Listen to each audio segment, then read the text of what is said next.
Hey everyone, my name is Pei Feng, and for my final health project, we are diving into a massive issue that directly impacts youth right here in San Francisco: vaping. Whether you walk down the block, hang at a local park, or just go to the school bathroom between periods, you probably seen it or smelled it. But today, we're moving past the social media hype and the cool packaging, and we're gonna look at the real data, what the stuff actually does to our bodies, and how the industry targets us. This is a quick, honest explainer on what is really going on. Alright, first, let's clear up the biggest myth out there. E-cigarette companies want you to think it's just harmless, flavored water vapor. The marketing makes it look like candy, but the science shows something completely different. E-cigarettes heat up a complex liquid mixture to create an aerosol, not a vapor. When you breathe that in, you aren't inhaling steam, you're inhaling tiny chemical particles.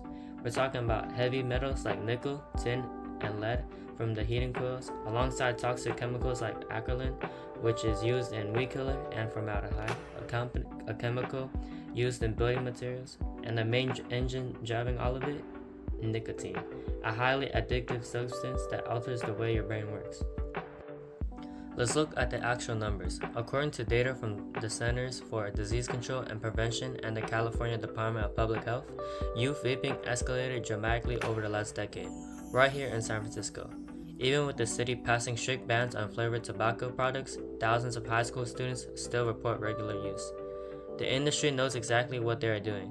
They designed these devices to be sleek, easy to hide, and incredibly high in nicotine content. In fact, a single standard vape pod can contain as much raw nicotine as an entire pack of 20 traditional cigarettes. The high concentration is a deliberate tactic to hook a new generation on nicotine before their brains are even fully formed. Here is the biological breakdown of what's happening inside a teenager's body. A human brain keeps developing until the age of 25.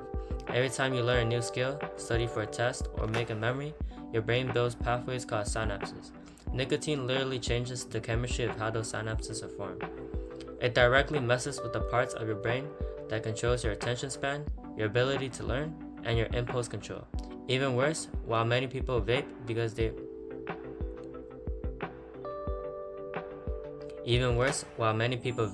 they think it calms them down, the reality is a trap. Nicotine withdrawals actually increases stress, irritability, and anxiety.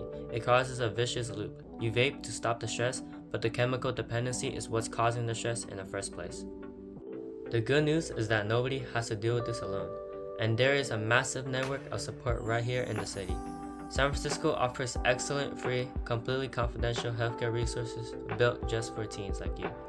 You can visit the San Francisco Department of Public Health youth clinics or visit the wellness center right at your school to speak to someone in confidence.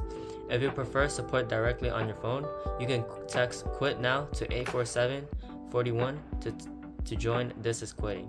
It's a completely anonymous, free mobile program created by the Truth Initiative, specifically to help teenagers and young adults to build a plan to quit. Vaping isn't just a harmless habit or a casual trend. It is a multi-billion-dollar industry built on profiting off our generation. But we understand that the actual data and the real science will take the power back. Thank you so much for watching. Stay smart, stay safe, and let's look out for each other.